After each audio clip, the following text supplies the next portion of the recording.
RTI right to information ಅಂದರೆ ಮಾಹಿತಿ ಹಕ್ಕು. ಇದನ್ನು 2005ರಲ್ಲಿ ಭಾರತದಲ್ಲಿ ಜಾರಿಗೊಳಿಸಲಾಯಿತು. ಇದರಲ್ಲಿ ದೇಶದ ಯಾವುದೇ ನಾಗರಿಕರು ಸರ್ಕಾರದಿಂದ ಮಾಹಿತಿ ಪಡೆಯಲು ಹಕ್ಕು ಹೊಂದಿರುತ್ತಾರೆ. RTI ಕಾಯ್ದೆಯ ಮುಖ್ಯ ಉದ್ದೇಶವೇನೆಂದರೆ ಸರ್ಕಾರದ ಕಾರ್ಯಾಚರಣೆಗಳಲ್ಲಿ ಪಾರದರ್ಶಕತೆ ಮತ್ತು ಉತ್ತರದಾಯಕತೆಯನ್ನು ತರುತ್ತದೆ.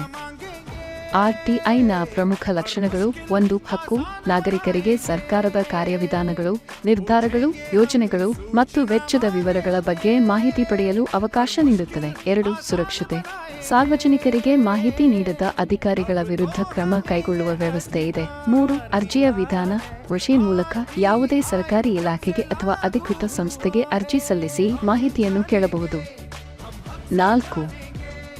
ಅಧಿಕಾರಿಗಳು: ಪ್ರತಿಯೊಂದು ಇಲಾಖೆಯಲ್ಲಿಯೂ ಮಾಹಿತಿ ಅಧಿಕಾರಿಗಳನ್ನು ನೇಮಿಸಲಾಗಿದೆ. ಅವರು ಅರ್ಜಿದಾರರಿಗೆ 30 ದಿನಗಳ ಒಳಗೆ ಮಾಹಿತಿ ನೀಡಬೇಕು. 5.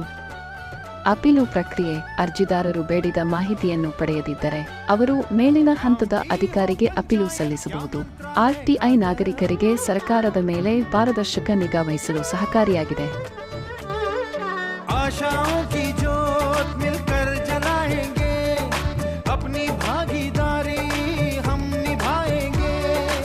सरकार हमारी,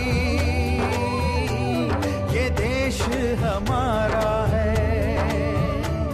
ये सरकार हमारी, ये देश हमारा है.